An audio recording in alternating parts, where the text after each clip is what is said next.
Welcome to Gathering Nature. It's going to be a very comfy show today. I can already feel it in my waters. But before I give too much away, let's go and check out with Nat what we are talking about today.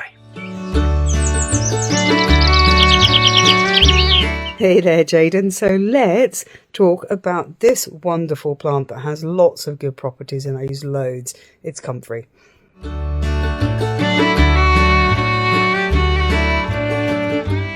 Let's get comfortable with comfrey, Nat. Yes, lovely, lovely comfrey. Tell me about it. It's not one I'm really familiar with, to be fair. It's a very powerful plant. In what way? Its old name is knitbone. Okay, sounds a bit scary. Sounds like a witch's spell. So it can literally knit bones back together. Really? Yeah, I've known people that have unfortunately broken their bones and then they've used comfrey. They go to get the x-ray done to see what's happening a few weeks later and they're like, oh, that's a lot further ahead than I thought it would be. How would they use it? Cream is the best way. It has issues if you were to be taking it internally. Right, okay, so an external really is the best thing. You can legally take it internally, but this is where nuances of detail start to come in. Common comfrey in the UK has less pylorhizol alkaloids than Russian comfrey, which is much more higher on those alkaloid levels. Okay. Those alkaloids are toxic to the liver. Right, okay.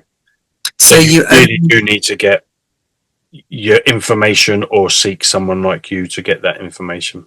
Yeah, this is really quite important if you're doing it internally. But externally, you can just whack it on where you've broken your bone, where under like your whatever it is, your bandage or whatever, and yeah, just keep applying it externally, and it is so strong. It will go through the skin, through the soft tissues, and get to the bone. It's really strong. It's so strong. If you have a cut where you've broken your bone and it's not been cleaned out properly, and you put the cream on, it's so strong it will actually produce skin so quickly or heal it that you can have the dirt that you haven't cleaned out still in there. Really? That fast.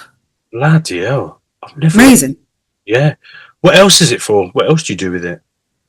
So it's also has something in there for it's good for persistent dry coughs. Okay. How if you're not taking it internally, how would you deal with that? Well, this is it. You need to know which one you're taking and you gargle. Okay.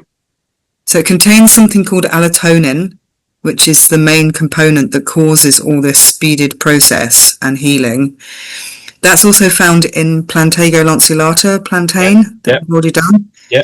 But not in the same amounts that comfrey has.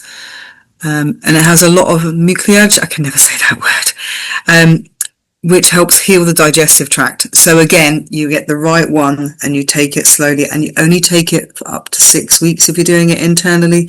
Again, this is definitely one that you want to go and see a herbalist for. You need to be really careful what you're taking. Do they do like kind of capsules of it or something in health food shops or anything like that? Or I haven't seen any, but I haven't looked because I would get it from a herbal supplier and know that's exactly what it is, what it says it is. Any culinary uses? It used to be used. The leaves used to be deep fried in batter. Okay. I guess it breaks down anything toxic if it's fried, right? No, you still have the PAs in there. Really? Yeah, I wouldn't be doing it. Right.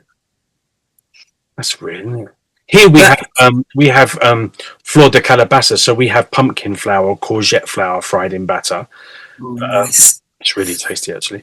But yeah, I've never heard of like a leaf or a flower or anything in England being done that way. It's an old traditional way of eating it. Wow. That's really bizarre. Well, have you ever tried it before? And like, do you know what flavour it would be?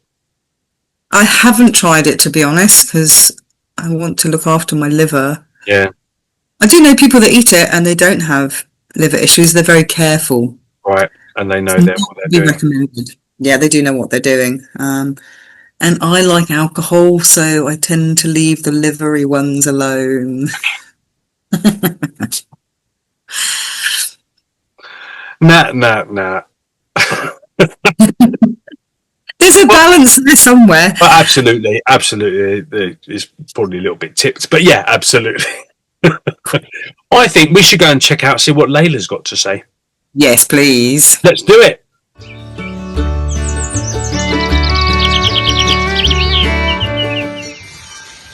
Hiya, I'm in the wintered garden. I'm just about to take the last of my comfrey out. This is such an amazing plant, especially as it helps the soil, and it's really good for mulching and compost as well.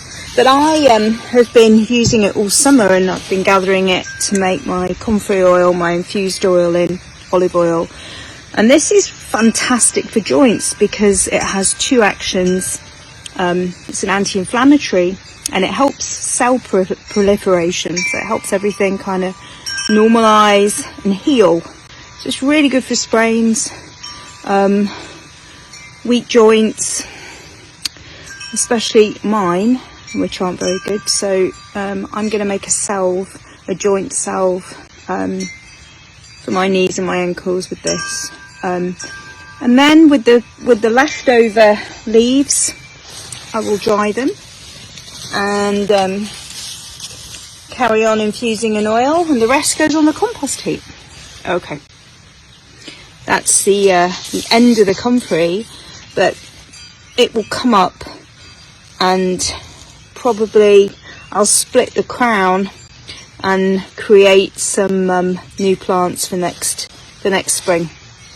See ya. So the next herb we're going to look at is comfrey, also known as nip bone or bone set. Comfrey is really good for many things. It's good for healing, protection, grounding, love. Travellers would use comfrey placed in their luggage to protect their belongings from theft. It's also good to scatter the leaves or the dried powder of comfrey around your entry and exit ways into the home to protect the home from negative energies. It's also a really good herb to attract money. Gamblers would wrap money in comfrey prior to going to the casino or playing poker, in the belief that it would protect the money that they were gambling and draw more money to them. You can place it in a wallet or your purse or a bag to draw money to you as well. You can also anoint your money with comfrey oil as well, which is really nice. It's really good for love and easing emotional wounds, really good for grief if you're grieving. Burning comfrey oil on candles for love and for healing is quite a common use in witchcraft. It's used also to strengthen relationships and attract love. You can make love sachets, place them under your pillow, or you can use comfrey in a bath to ease grief or make yourself feel more attracted to the opposite sex. And you can use it in all kinds of rituals and spells to draw in love. Amazing. What a great show regarding the beautiful plant comfrey. Like Nat said, please make sure if you have any questions to write her on the comment section of this episode. And like I said, if you have any old antidotes, any culinary uses or anything you want to add, please also put it in the comment section. I hope you've shared, I hope you've subscribed, I hope you've commented, and I hope to see you again on the next episode of Gathering Nature. Take care. Ta-ra.